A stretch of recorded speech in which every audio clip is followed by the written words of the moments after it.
لو انت بتعمل كده اعرف ان ابنك هيبقى عنيد. كتير من اولياء الامور بيعانوا من عند اولادهم في مرحله المراهقه، بس ما يعرفوش ان هم السبب في العند دوت. طب ده يحصل ازاي؟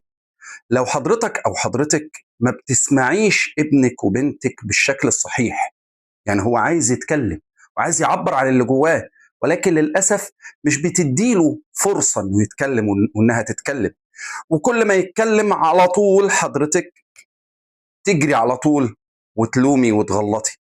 عشان كده بنقول لحضرتك علشان تعالجي العند اسمعيهم كويس، اسمعي ابنك وبنتك بشكل كويس، سماع بدون مقاطعة، سماع بدون حكم، سماع بدون ملاحقة في الكلام وقصصان للكلام بتاعهم، سماع بدون تأويل للكلام، سماع بس.